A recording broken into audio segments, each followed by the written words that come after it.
Баршаңызға сәлем достар, менің арнама қош келдіңіздер. Бүгін біз сіздермен судак балығын пеште пісіріп үйренетін боламыз.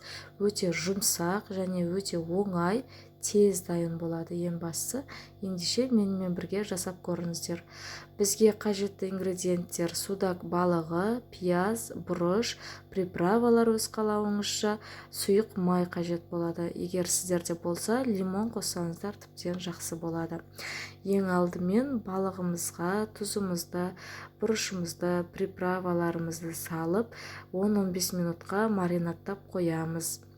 Біздің балығымызға тұз, приправалар кішкене сіңіп тұру үшін мен солай жасадым. Оған дейін біз пиязымызды турап аламыз. Балықтың бүткіл жеріне осылай приправа, майларымызды жағып аламыз да, бетін жауып 10-15 минутқа қойып қоясыздар. Енді пиязымызды турап аламыз. Бізде судак балығы негізі піскен кезде құрғақ болып қалады екен қатты, сол үшін мен пияз қосып пісіруді жөн көрдім. Сонда кішкене сочный болып шығады дейді ғой, сондай болады. Пияздарымызды турап, үстіне тұз, приправаларымызды салып, осылай араластырып алдым.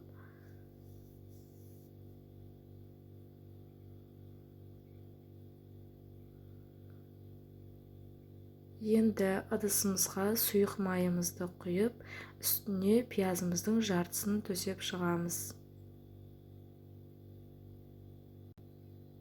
Үстіне балықтарымызды орналастырып қойып аламыз.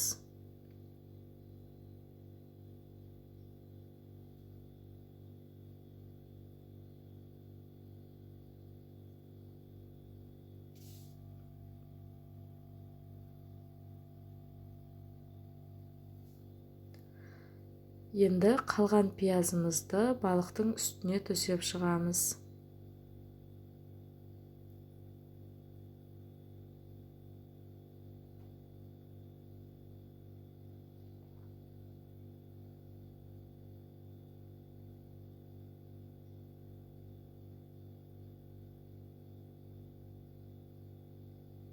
Егер сіздерде лимон болатын болса, міндетті түрде қосыңыздар, өте дәмді шығады.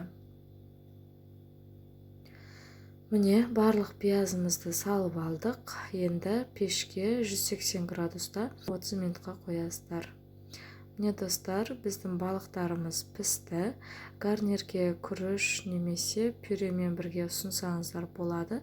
Міне, қарасаңыздар, өте жұмсақ болып піседі. Егер де сіздерге видео ұнаған болса, лайк басып, комментарий қалдыруды ұмытпаңыздар және менің арнама тіркеліп алыңыздар.